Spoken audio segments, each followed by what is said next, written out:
Hello दोस्तों, स्वागत है आप सभी लोगों का। जैसा कि आप सभी लोग जानते हैं, मैं प्रवीण सिंह आप सभी लोगों के साथ में लैब असिस्टेंट के लिए फिजिक्स की क्लासेस लेकर के आ रहा हूं।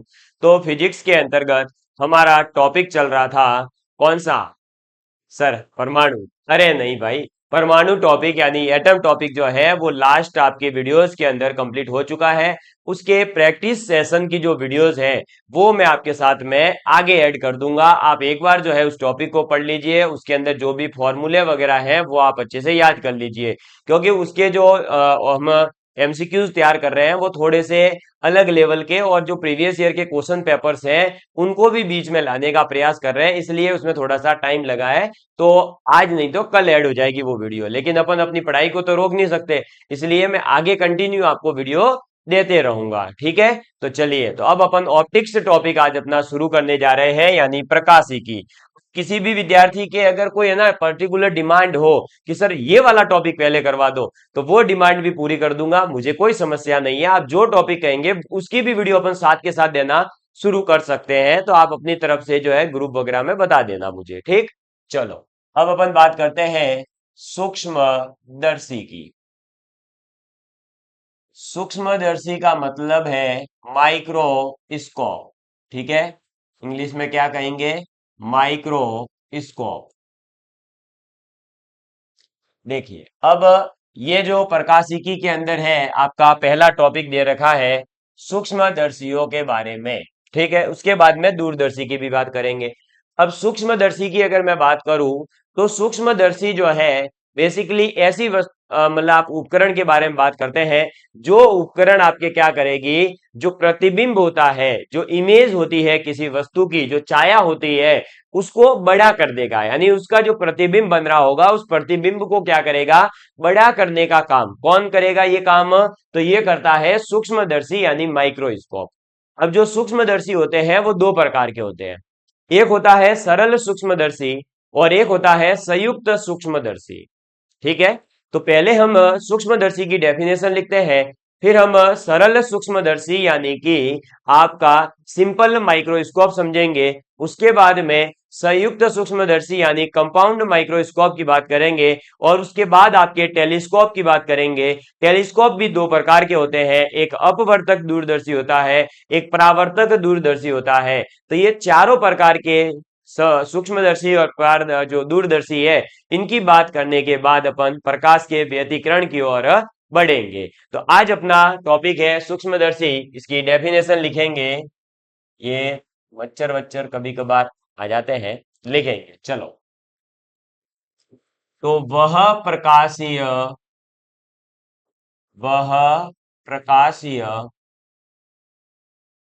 उपकरण। ठीक है, वह प्रकाशीय उपकरण जो वस्तु का प्रतिबिंब, जो वस्तु का प्रतिबिंब बड़ा बना देता है या बड़ा कर देता है। ठीक है, तो बड़ा बना देता है। ठीक, ये जो है आपका सूक्ष्मदर्शी या माइक्रोस्कोप कहलाता है, उसे आप क्या कहेंगे? सूक्ष्मदर्शी कहते हैं। सूक्ष्मदर्शी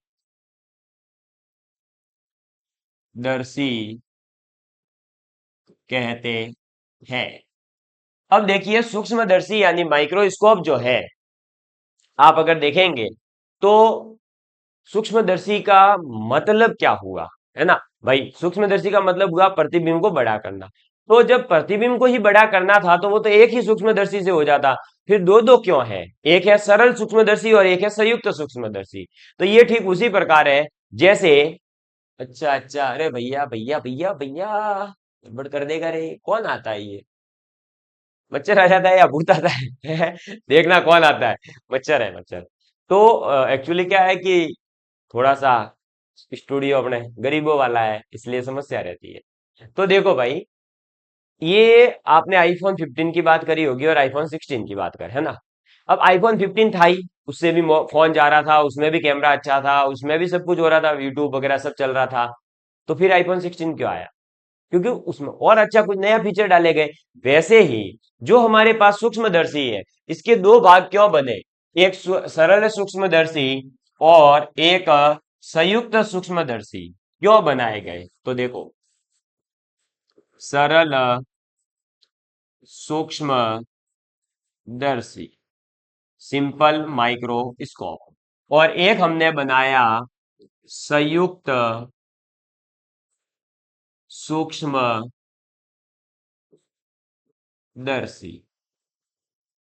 ठीक है। अब देखो, सरल सूक्ष्मदर्शी जो होता है, इसके अंदर क्या होता है कि एक ही उत्तल लेंस का उपयोग किया जाता है। क्या किया जाता है? इसमें एक ही उत्तल लेंस होता है। अब एक उत्तल लेंस है तो वो अपनी जितनी कैपेसिटी होती है उतना ही जो है क्या कर सकता है, प्रतिबिंब को बड़ा कर सकता है। मान लो ये जो सरल सूक्ष्मदर्शी है उसमें उत्तल लेंस लगा हुआ है, वो 5 गुना किसी चीज को बड़ा कर रहा है ना, 5x में बता रहा है। तो हमने बनाया संयुक्त सूक्ष्मदर्शी, और इसमें क्या करा, दो जो है हमारे पास में ले लिए क्या, लेंस। अब दो लेंस लिए तो दोनों लेंसों की जो है मिला करके शक्ति काम में आएगी, दोनों की शक्ति मिला करके डबल हो जाएगी। तो ये 5x की जगह अब कितना बताएगा, 10x बताएगा।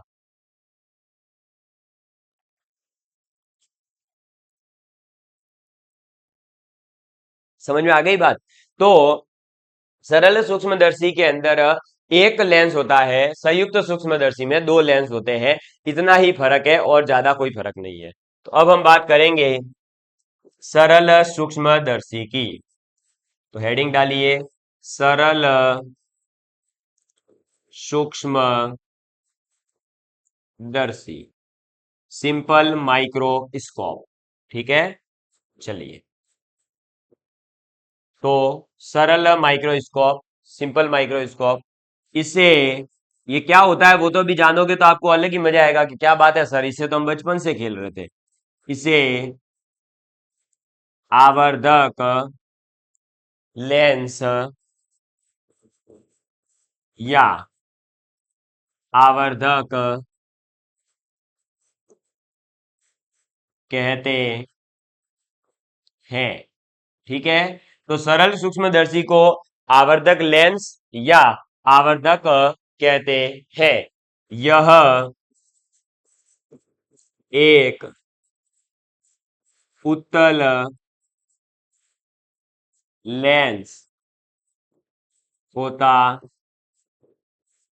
है, यह एक उत्तल लेंस होता है, और वस्तु को, इसमें जो आपका सरल सूक्ष्मदर्शी है उसमें वस्तु को कहां पर रखना है, तो वस्तु को लेंस के साथ, लेंस के साथ, ठीक है, लेंस के, सॉरी लेंस के साथ नहीं, लेंस के प्रथम, यानी पहला वाला, प्रथम फोकस, प्रथम फोकस तथा प्रकाशित केंद्र, ऑप्टिकल सेंटर, तथा प्रकाशिक केंद्र, प्रकाशिक केंद्र के बीच रखा जाता है, के बीच रखा जाता है। ठीक है। नोट्स अगर आपसे नहीं बनते हैं, आपके कुछ समस्या होती है, नहीं दिखता है, चिंता करने की जरूरत नहीं है, क्योंकि यही सब पीडीएफ नोट्स में आपको अवेलेबल करवा दिया जाता है। तो सूक्ष्मदर्शी माइक्रोस्कोप का मतलब है वह प्रकाशीय उपकरण जो एक वस्तु का प्रतिबिंब बड़ा बना देता है, उसे सूक्ष्मदर्शी कहते हैं। ये दो प्रकार के होते हैं, सरल सूक्ष्मदर्शी और संयुक्त सूक्ष्मदर्शी।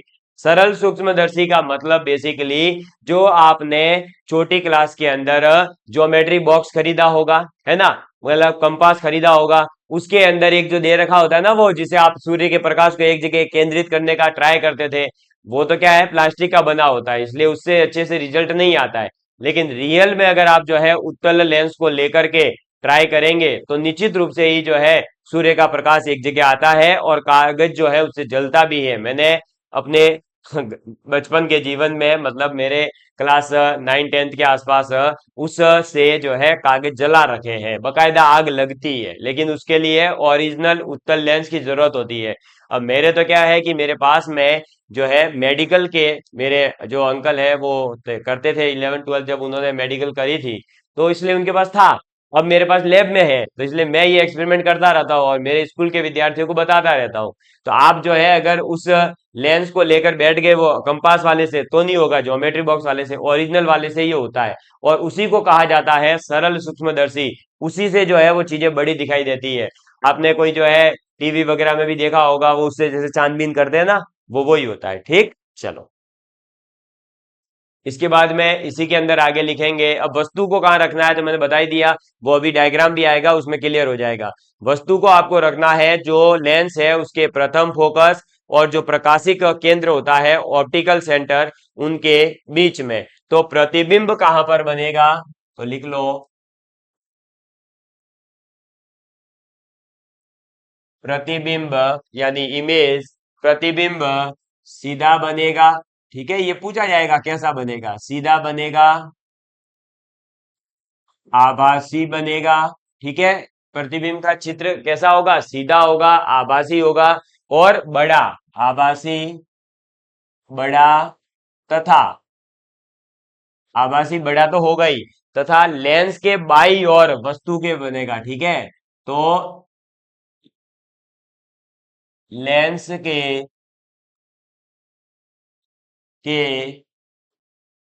बाई और, लेंस के बाई और वस्तु तथा, अरे यार ये एक मिनट, और एक और आएगा, तो बाई और वस्तु तथा अनंत के बीच, वस्तु तथा अनंत यानी इनफाइनाइट के बीच बनता है। ठीक है, तो ये बात आपको याद रखनी है कि प्रतिबिंब जो है वो सीधा बनेगा, आभासी बड़ा बनेगा, तथा जो आपके वस्तु है उसके और अनंत के बीच में, लेकिन किस साइड में, तो लेंस के बाई साइड में बनेगा, ये ध्यान रखना। तो कैसा बनेगा, सीधा बनेगा, आभासी बड़ा बनेगा, लेंस के किस ओर बनेगा, दाईं तरफ या बाई तरफ, तो बाई तरफ बनेगा। और कहां बनेगा, तो वस्तु और जो अनंत की दूरी है उसके बीच में बनता है। ठीक है, चलो अब मैं इसका डायग्राम दिखा देता हूं। ये रहा सरल सूक्ष्मदर्शी। ठीक है, फिर इसके अपन आगे फॉर्मूले वॉर्मूलों की बात करेंगे। पहले ये डायग्राम देखो आराम से, ये लो, ये है हमारे पास में क्या, सरल सूक्ष्मदर्शी का डायग्राम। ठीक है, तो सरल सूक्ष्मदर्शी में आप देखेंगे, सबसे पहले तो देखो ये जो अ डायग्राम दे रखा है ना, इसमें तीन डायग्राम है, अ, ब और स। सबसे पहले है ये अ डायग्राम। अ डायग्राम ये बता रहा है कि आंख के साथ में वस्तु के द्वारा बनाया गया जो कोण होता है वो एल्फा होता है। कितना होता है, एल्फा होता है। ऐसे ही जो ये ब वाला डायग्राम है ये बता रहा है कि लेंस के वजह से जो वस्तु का प्रतिबिंब बनता है, उस वस्तु के प्रतिबिंब और यहां पर आपके आंख के पास में बना हुआ कोण बीटा कोण कहलाता है। क्या कहलाता है, बीटा कोण कहलाता है। डायग्राम अच्छे से दिख रहा है ना, ठीक है। अब तो आपको ये समझ में आ गया एल्फा कोण क्या होता है, तो आपके वस्तु के द्वारा बनाया गया कोण जो होगा वो एल्फा कोण कहलाएगा। प्रतिबिंब के द्वारा बनाया गया कोण आपका क्या कहलाएगा, बीटा कोण कहलाता है। अब अगर हम देखें तो ये इस प्रकार की व्यवस्था होती है, एक लेंस होता है, ये होती है वस्तु। अब इस वस्तु का जो प्रतिबिंब है वो इस बिंब के इस लेंस के बाईं ओर यानी इस साइड में ही बनेगा कहीं पर भी। और वैसे भी बोला है कि वस्तु और इनफाइनाइट के बीच में है, तो वस्तु और इनफाइनाइट के बीच कब बनेगा, जब वस्तु से पीछे की ओर आपका प्रतिबिंब बने। तो यहां पर कहीं जो है प्रतिबिंब बनता है यानी इमेज बनती है, जैसा कि यहाँ पर दिखाया गया है। ये जो है ना, यहाँ पर ये किसको रिप्रेजेंट कर रहा है, ये इमेज यानी प्रतिबिंब को ही प्रदर्शित कर रहा है। ठीक है, तो अब इससे जो है हमें इस सरल सूक्ष्मदर्शी की आवर्धन समता का फॉर्मूला डेराइव करना पड़ेगा, यानी याद रखना पड़ेगा। तो उसके लिए आपको क्या क्या याद रखना है, पहले कि एल्फा कोण क्या होता है, तो आंखों के द्वारा वस्तु के साथ में बनाया गया कोण होता है एल्फा, और आंखों के द्वारा प्रतिबिंब के साथ में यानी इमेज के साथ में बनाया गया कोण बीटा कहलाता है। और एल्फा और बीटा का जो अनुपात होता है, उसी अनुपात को कहा जाता है सरल सूक्ष्मदर्शी की आवर्धन समता, यानी मैग्निफिकेशन कैपेसिटी। समझ में आ गई बात? चलिए, तो अब आप यहां पर पहले फॉर्मूला लिखेंगे। चलिए, तो देखिए, नेक्स्ट, आवर्धन समता, आवर्धन समता, जिसे आप कैपिटल एम से रिप्रेजेंट करेंगे। इंग्लिश में इसे कहा जाता है मैग्निफिकेशन कैपेसिटी, मैग्नीफाइंग पावर वगैरह, जो भी आप कहना चाहें, ठीक है। अब ये क्या होता है, तो प्रतिबिंब के द्वारा बना हुआ कोण, किसके साथ में, आंखों के साथ में, ठीक है। तो प्रतिबिंब द्वारा बना कोण, और ये कितना होता है, बीटा। और वस्तु के द्वारा बना हुआ कोण कितना होता है, तो वस्तु द्वारा बना कोण वो होता है एल्फा, ठीक है। तो प्रतिबिंब के द्वारा बना हुआ कोण है बीटा, और वस्तु के द्वारा बना हुआ कोण है एल्फा। समझ में आ गई बात? तो आवर्धन क्षमता यानी मैग्नीफाइंग पावर जो है, वो प्रतिबिंब के द्वारा बना हुआ कोण बट्टे वस्तु के द्वारा बने हुए कोण के बराबर होता है, यानी बीटा अपॉन एल्फा। अब यहां पर बीटा और एल्फा क्या है उसकी बात करते हैं। तो वो तो हमें पता है कि वस्तु के द्वारा बना हुआ कोण, लेकिन एल्फा की जो वैल्यू है वो कैसे फाइंड आउट करेंगे। तो एल्फा की वैल्यू देखो, एल्फा कोण यहां पर बन रहा है, और इसके सामने की भुजा कौन सी है, ये कौन सी भुजा कहलाएगी, तो ये वस्तु की ऊंचाई है, ठीक है। तो वस्तु की ऊंचाई बट्टे एड डी, ये डी क्या है, तो वस्तु और आंख की दूरी। समझ में आ गई बात? तो ये आप लिखेंगे कि एल्फा बराबर होता है एच अपॉन में डी। एच बराबर क्या, अल्फा बराबर क्या होता है, एच अपॉन में डी। ऐसे ही बीटा बराबर अगर मैं बात करूं, तो वो आता है एच डैश अपॉन में वी। क्या आता है, एच डैश अपॉन में वी, या फिर हम ये कह सकते हैं कि एच अपॉन में यू, ठीक है। अब देखिए ये क्या है, एल्फा बराबर आपको समझ में आ गया, ये हाइट किसकी है, वस्तु की। ये डी जो है वो क्या होता है, तो ये मिनिमम डिस्टिंक्ट विजन होता है मनुष्य का, ठीक है। डी, कैपिटल डी का मतलब क्या होता है, minimum distinct vision of human, यानी कि जो मनुष्य है उसकी आंखों का एक न्यूनतम दूरी, जहां तक वो वस्तु को पता लगा सकता है कि दो वस्तु है या तीन वस्तु है, यानी उसको स्पष्ट वस्तु जो है 25 सेंटीमीटर न्यूनतम दूरी है जहां पर दिखती है। अगर 25 सेंटीमीटर से कम डिस्टेंस करी, तो वो वस्तु जो है उस व्यक्ति को धुंधली धुंधली दिखाई देना शुरू हो जाएगी, और वो क्लियर नहीं देख पाएगा। जैसे देखो, ये है रिमोट, 25 सेंटीमीटर मान लेते हैं कि इतना है, ठीक है। थोड़ा सा आप 25 सेंटीमीटर का दिमाग थोड़ा सा लगा सकते हैं अपना। 25 सेंटीमीटर तक अगर आप इसको रखोगे, तो ये रिमोट एकदम अच्छे से दिखेगा। जैसे जैसे जैसे जैसे ये रिमोट में पास में लाता जाऊंगा, आपकी आंखों के ऊपर प्रेशर बढ़ेगा, तनाव बढ़ेगा, और ये वस्तु जो है धीरे धीरे धुंधली होना शुरू हो जाएगी, और आपकी आंखें बंद होने का प्रयास करेगी। तो जो ये मिनिमम दूरी है जहां तक आप वस्तु को देख सकते हैं, स्पष्ट क्लियर पता लगा सकते हैं, वस्तुओं के बीच में भिन्नता क्रिएट कर सकते हैं, आपको पता चल जाता है कि हाँ ये वस्तु अलग है, ये वस्तु अलग है, वो मिनिमम डिस्टिंक्ट कहलाती है। तो वो जो डी है, इसका मान पहले से फिक्स है। मनुष्य के लिए इसका मान कितना है, तो 25 सेंटीमीटर। तो डी बराबर होता है 25 सेंटीमीटर। और ये क्या होती है, तो यहां पर लिख लेंगे आप ब्रैकेट में, वस्तु की आंख से न्यूनतम दूरी, ठीक है। वस्तु की आंख से minimum, M I N dot, minimum दूरी, मिनिमम दूरी मतलब कम से कम वस्तु की दूरी आंख से कितनी हो सकती है? 25 सेंटीमीटर। अधिकतम वो कितनी भी ले सकता है, न्यूनतम इतनी तो होनी चाहिए। तो अल्फा बराबर आपको समझ में आ गया होगा कि एच अपॉन में डी होता है। और एच क्या है? वस्तु की ऊंचाई है। डी क्या है? मिनिमम डिस्टिंक्ट विजन है, जो 25 सेंटीमीटर है। क्लियर? अब इसके बाद में आता है बीटा की वैल्यू। भाई ये बीटा जो है इसके बराबर क्या लिखवाया है मैंने? तो एच डैश अपॉन में वी और एच अपॉन में यू। एच डैश का मतलब होता है प्रतिबिंब जो बन रहा है उसकी ऊंचाई। वो आपको मैं इसलिए नहीं लिखवा रहा थ्योरी में, क्योंकि यहाँ डायग्राम में आ चुका है।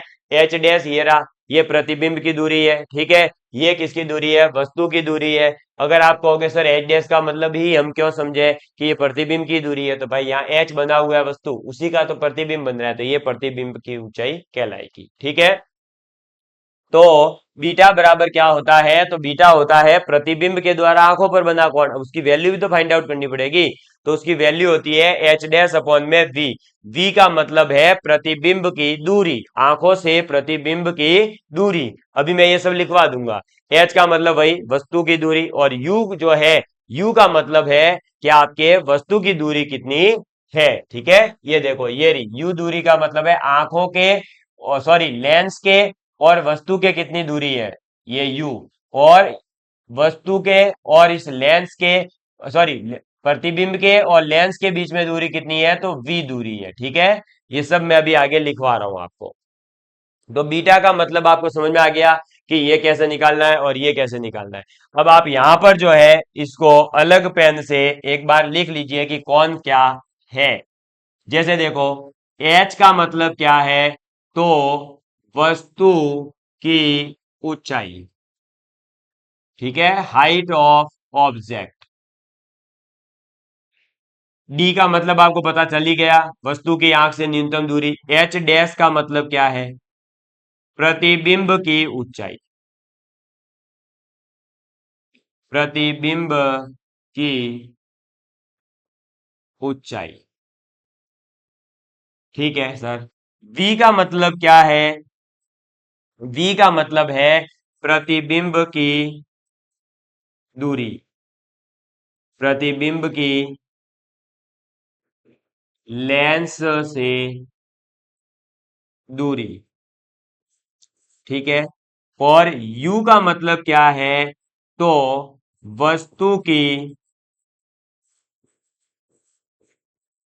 लेंस से दूरी। ठीक है, ये चीज आपको याद रखनी है। इसको मैं थोड़ा सा सही कर देता हूं, आपको अगर लिखने में आसानी हो जाए तो लो, लिखना चाहो तो लिख लो। ये सब चीजें आपको समझ में आ गई होगी। हमें इसमें से पूछा क्या जाएगा? या तो सीधा सीधा पूछा जाएगा प्रतिबिंब कैसा बनेगा, तो ये लाइन याद रखना। या फिर इसकी आवर्धन क्षमता की बात करेगा, तो प्रतिबिंब द्वारा बना कोण वस्तु द्वारा बना कोण, यानी बीटा अपॉन अल्फा। अब बीटा और अल्फा क्या होते हैं वो मैंने आपको यहाँ समझा दिया। इसमें एच डी और एच डैश और वी यू का मतलब क्या है वो भी आपको यहाँ लिखवा दिया। ठीक है, ये नोट डाउन करिए। फिर इसके अंदर अपन अलग अलग केस पढ़ते हैं। चलिए एक सेकेंड, इधर ये आ गया ना, ये डायग्राम हो गया। अब इसके आगे ऐड करते हैं ताकि थोड़ा सही लगेगा नोट्स में। अब देखिए केस फर्स्ट, अब किसकी बात कर रहे हैं अपन? केस फर्स्ट की बात करते हैं। सर केस फर्स्ट कैसे? अरे भाई इसमें अलग अलग है। केस फर्स्ट का मतलब है कि यदि प्रतिबिंब जो है, प्रतिबिंब यानी कि वस्तु का प्रतिबिंब डी दूरी पर ही बन जाए, तो डी दूरी पर हो, यानी कि ऐसा जरूरी नहीं है कि वस्तु जो है वही आपके डी दूरी पर रखी जाए। हो सकता है कि आपने वस्तु को बहुत आगे लेकर के आ गए, तो प्रतिबिंब जो है वही डी दूरी पर बन गया। तो प्रतिबिंब अगर डी दूरी पर बन जाता है तो इसकी मैग्नीफाइंग पावर यानी एम, आवर्धन क्षमता जो है वो आवर्धन क्षमता हो जाती है 1 + डी अपॉन में एफ। डी का मतलब आपको पता ही है 25 centimetre minimum distinct vision. F का मतलब है फोकस दूरी लेंस की। ठीक है, और जब ऐसा केस होता है तब क्या होता है वो याद रखना जरूरी है। और जब आपके प्रतिबिंब डी दूरी पर बनता है तो अधिकतम तनाव की स्थिति होती है। क्या होती है? अधिकतम तनाव की स्थिति।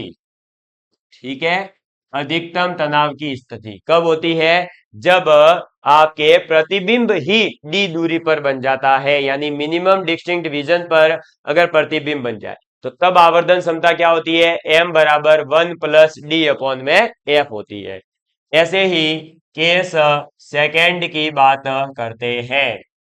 केस सेकंड क्या कहता है? केस सेकंड कहता है कि यदि प्रतिबिंब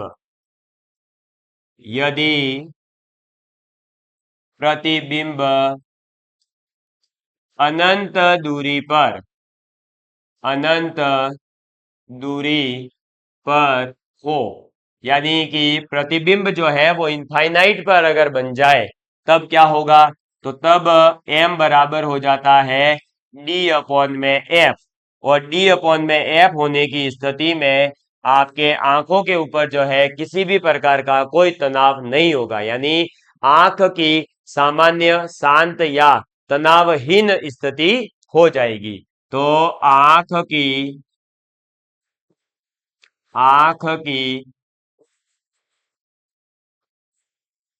सामान्य या शांत या तनावहीन। ठीक है, कैसी? तो सामान्य शांत तनावहीन स्थिति। ठीक है, आंख की कैसी स्थिति हो जाएगी? सामान्य शांत या तनावहीन स्थिति हो जाती है। ठीक है जी। तो अब देखो इसको याद कैसे रखना है। इसका मतलब यह है कि देखो, वस्तु तो जो है मिनिमम डिस्टिंक्ट विजन पर रखी जा सकती है, लेकिन अगर हम प्रतिबिंब ही डी दूरी पर बना देवे तो क्या होगा? देखो, अगर मान लीजिए ये वस्तु यहां रख दी आपने, तभी तो प्रतिबिंब कहां बनेगा? डी डिस्टिंक्ट पर। अब ऐसे आपने रखी है तो बताओ, एकदम आपकी आंखों के ऊपर क्या होगा? प्रेशर बढ़ेगा, आंखें क्या होगी? तनाव में आ जाएगी। ठीक है, और अगर अनंत दूरी पर है तो इनफाइनाइट बहुत दूर है, मतलब वस्तु भी अपने डिस्टेंस दूरी जो थी मिनिमम 25 सेंटीमीटर उससे दूर रखी होगी, तभी उसका प्रतिबिंब इनफाइनाइट पर जा रहा है। समझ में आई बात? तब अपनी आंखें एकदम सामान्य और शांत हो जाएगी। अब देखो, फॉर्मूला कौन सा याद रखना आसान है, ये या ये? एक तो हम ये बोले हैं कि m बराबर d/f, सामान्य एकदम शांत तनावहीन कोई टेंशन नहीं। तो जब आपके फॉर्मूला एकदम सिंपल हो, m बराबर d/f, m बराबर d/f, तो आपको याद हो जाएगा। और अगर +1 करना पड़े तो थोड़ा सा तनाव बढ़ेगा, स्ट्रेस बढ़ेगा। अरे यार, ये क्या याद रखना है? m बराबर 1 + d/f। क्या याद रखना है? 1 + d/f। तो थोड़ा सा ऐसा लगेगा, है ना? तो यहाँ पर तनाव बढ़ जाता है, यहाँ तनाव कम होता है, सीधा सीधा सा। अब क्या होता है कि एग्जाम में एक्चुअली प्रतिबिंब की दूरी निकलवाता है वो, ठीक है, और फिर वो ये नहीं कहता प्रतिबिंब की दूरी कितनी है, वो प्रतिबिंब की दूरी निकलवा करके ये कह देता है कि आपकी आंखों की स्थिति अब बताओ कैसी है। तो हालत खराब हो जाती है। क्यों? अगर प्रतिबिंब की दूरी डी आ गई, यानी 25 सेंटीमीटर आ गई, तो क्या होगी? आपकी आंखें तनावहीन, यानी तनाव रहित, मतलब सॉरी, तनाव में होगी आपकी आंखें, है ना? अधिकतम तनाव होगा आपकी आंखों पर। अगर 25 सेंटीमीटर की जगह कुछ और आ गया तो आप कहोगे कि आपकी आंखें एकदम सामान्य शांत है। तो ऐसे क्वेश्चन आता है, तब हमारी हालत खराब होती है। इसलिए ये केस याद रखना है कि अगर प्रतिबिंब जो है वो डी दूरी पर है तो अधिकतम तनाव होगा, और अनंत दूरी पर है तो बिल्कुल न्यूनतम तनाव हो जाएगा। तो इस कंडीशन को अपन न्यूनतम तनाव भी कह सकते हैं ना। तो ये यहाँ ब्रैकेट में और लिखना है तो लिख लो, न्यूनतम तनाव। न्यूनतम तनाव कब होगा? जब आपके प्रतिबिंब कहां बनेगा? इनफाइनाइट पर। जब डी दूरी पर बनेगा तब अधिकतम तनाव। ठीक है, चलो इसको आप नोट डाउन कर लीजिए और फिर अपन आगे बढ़ते हैं। फिर अपन पढ़ते हैं संयुक्त सूक्ष्मदर्शी, जिसे कहते हैं कंपाउंड माइक्रोस्कोप। ठीक, चलो लिखेंगे हेडिंग संयुक्त सूक्ष्मदर्शी।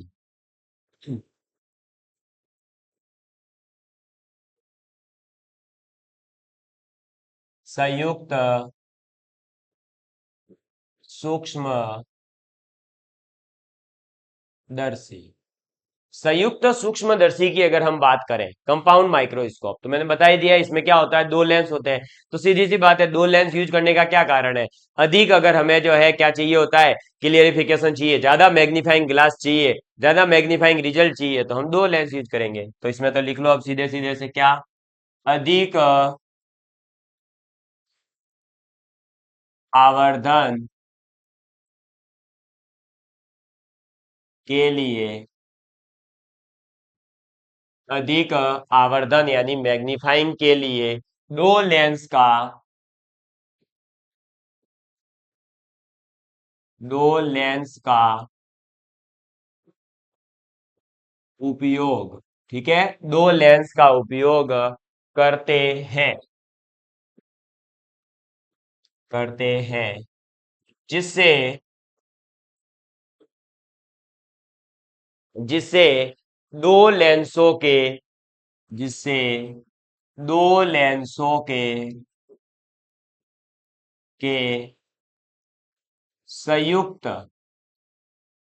प्रभाव, ठीक है, दो लेंसों के संयुक्त प्रभाव से आवर्धन, से आवर्धन बढ़ता है, ठीक है, उससे क्या होता है, आवर्धन बढ़ता है, यानी मैग्नीफाइंग जो पावर है वो बढ़ती है, ठीक है, इसे संयुक्त सूक्ष्मदर्शी,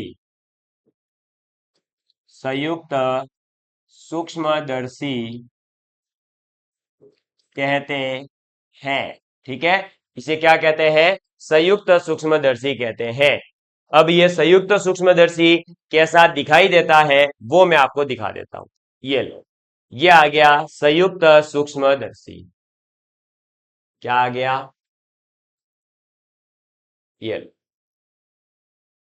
अब अच्छे से दिख रहा होगा, इसको ध्यान से देखो एक बार आप, है ना, जब आप इसको ध्यान से देखोगे तो इसमें बहुत सारी चीजें अलग अलग आपको नजर आएगी, उसके बाद में जो है मैं इसमें अलग अलग चीजें बताऊंगा, देखो, देखा ध्यान से, अब ध्यान से देखिए, वापस सुनिए भी, अब इसको कहते हैं आई पीस लेंस, नेत्रिका लेंस, ठीक है, जो बड़ा लेंस होता है जो आंखों के पास में होता है उसे क्या कहते हैं, ये हमारी आंख है, आंख के पास वाला लेंस कहलाता है नेत्रिका लेंस, जो नेत्र के पास होगा उसे अपन कहेंगे नेत्रिका लेंस, और जो नेत्रिका से दूर होता है उसे कहते हैं अभिदृश्यक लेंस, यानी ऑब्जेक्टिव लेंस, इसको क्या कहते हैं, अभिदृश्यक लेंस, ऑब्जेक्टिव लेंस, समझ में आ गई बात।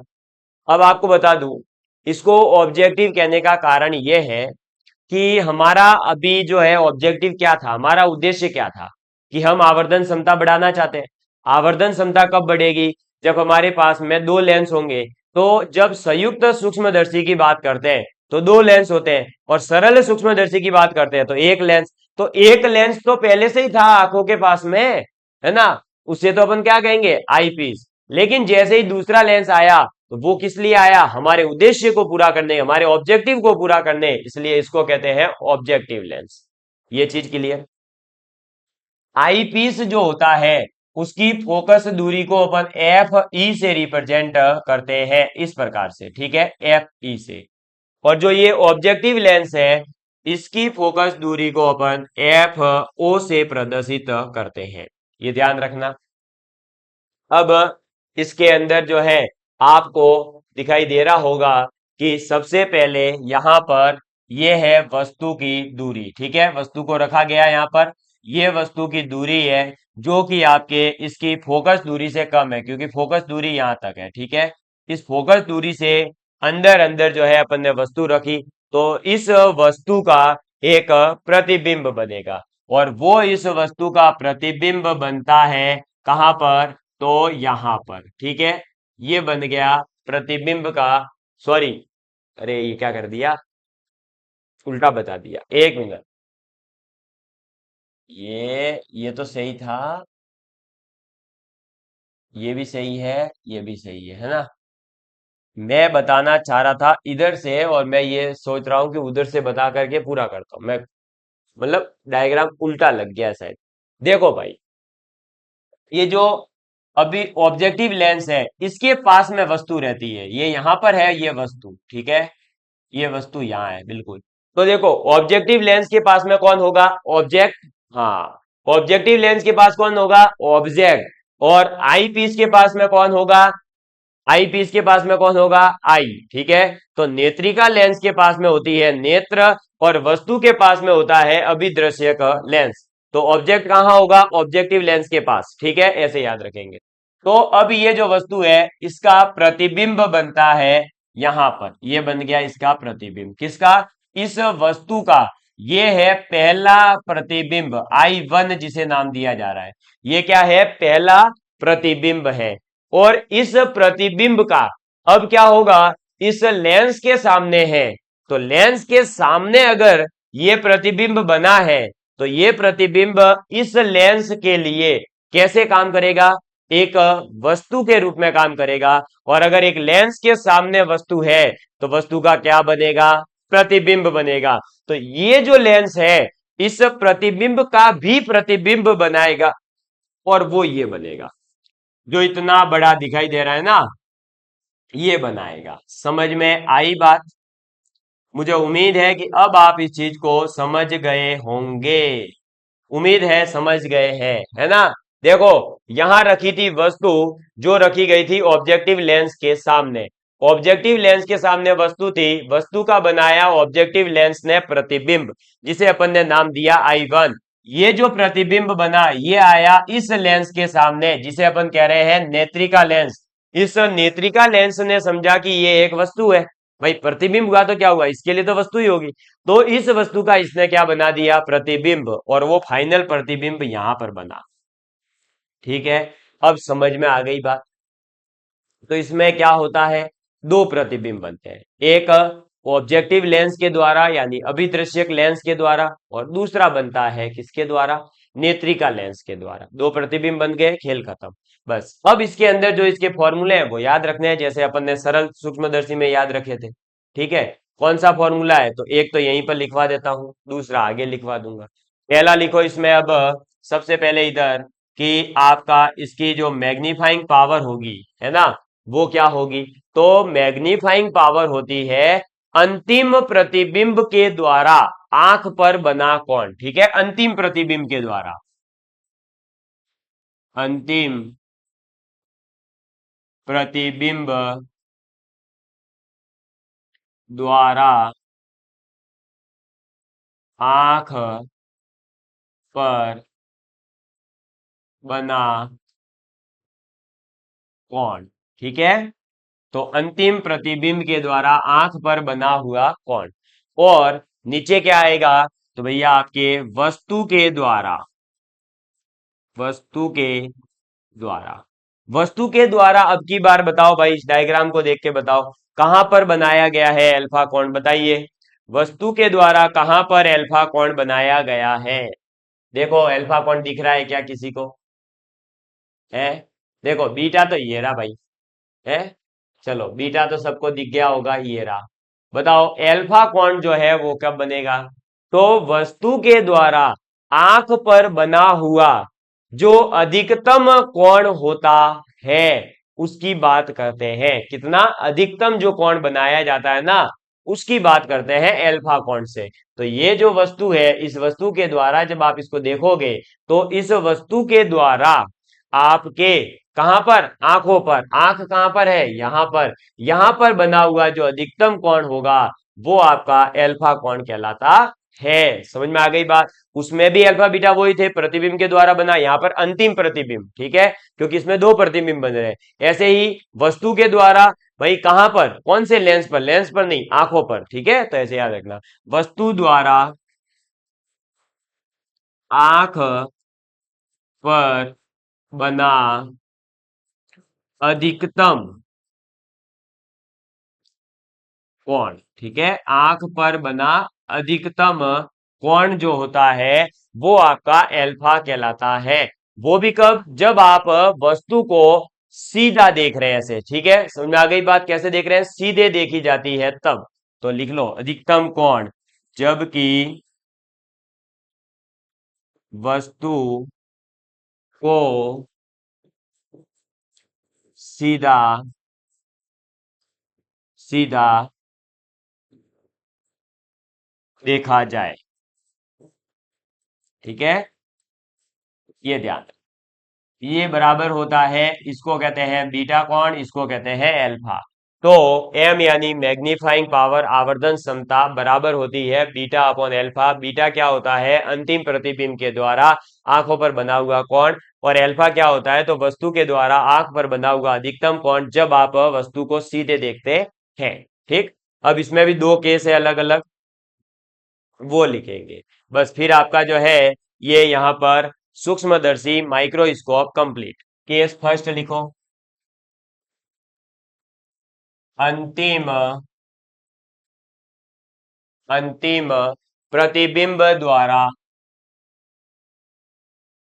अंतिम प्रतिबिंब कहां पर बनना चाहिए, तो जब अंतिम प्रतिबिंब आपका मिनिमम दूरी जो डी है उस पर बनता हो, ठीक है। तो अंतिम प्रतिबिंब जब डी पर बनता हो, और डी जो है उसे इंग्लिश में तो क्या कहते हैं, मिनिमम डिस्टिंक्ट विजन, न्यूनतम स्पष्ट दूरी, या मिनिमम स्पष्ट दृष्टि भी कह सकते हो, ठीक है। तो ये ध्यान रखना कि अंतिम प्रतिबिंब के द्वारा जब डी पर बनता हो, अंतिम प्रतिबिंब कहां पर बन रहा हो, डी पर ही बन जाता है तब, तो तब क्या होता है, तो तब आपका एम यानी मैग्नीफाइंग पावर जो है वो हो जाता है माइनस वी ओ अपॉन में यू ओ इंटू में 1 + d/में एफ, ठीक है, ये याद रखेंगे। अब सर यहां पर तो एफ दो थे, एफ ओ और एफ ई, बिल्कुल सही बात है, तो कौन सा आएगा, एफ ई आता है, ठीक है, यानी कि नेत्री का जो लेंस है उसका फोकस दूरी यहां पर आती है, ठीक। दूसरा केस, दूसरा केस क्या आएगा, जब आपका अंतिम प्रतिबिंब अनंत पर बनता हो, तो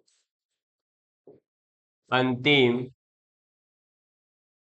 प्रतिबिंब अनंत पर बनता हो, ठीक है, अनंत पर बनता हो, तो तब हमारे पास में क्या हो जाएगा, वही सीधी सी बात है, वहां पर भी एक एक्स्ट्रा याद करना पड़ रहा था ना, तो यहां पर भी देखो जब डी पर बनेगा तो एक एक्स्ट्रा याद रखना है, बाकी तो नहीं रखना है, तो माइनस वी ओ अपॉन में यू ओ इंटू में D upon F E, clear. ये है आपका फॉर्मूला, ये था आपका सूक्ष्मदर्शी, जिसमें अपन ने सरल सूक्ष्मदर्शी और संयुक्त सूक्ष्मदर्शी डायग्राम समेत और इसके जो चार फॉर्मूले लिखवाए हैं, बस वो याद कर लेना, आपका काम हो जाएगा, ठीक है। दो तो ये फॉर्मूले, दो ये फॉर्मूले, और ये डायग्राम तो याद रहे तो भी ठीक है, नहीं रहे तो भी ठीक है, लेकिन ये डायग्राम भी जो है थोड़ा सा अपने दिमाग में रखना कि वस्तु जो है वो आपके अभी ये जो अभिदृश्यक लेंस या ऑब्जेक्टिव लेंस है उसके पास रखी जाती है, इसके द्वारा बना हुआ प्रतिबिंब जो है वो नेत्रिका लेंस के पास बनता है, नेत्रिका लेंस के द्वारा इस प्रतिबिंब का फिर जो है बड़ा सा एक प्रतिबिंब बनाया जाता है। ऐसे थोड़ा सा अपने दिमाग में रखना, क्योंकि कई बार क्या होता है ऐसा डायग्राम बना करके आपको अल्फा बीटा की वैल्यू दे दी जाती है, ठीक है, समझ में आ गई बात, इसलिए ठीक। चलिए, तो मुझे उम्मीद है कि आज का लेक्चर आप लोगों को समझ में आया होगा, और अगर मजा आया है तो लाइक कर देना। धन्यवाद, जय हिंद, जय भारत।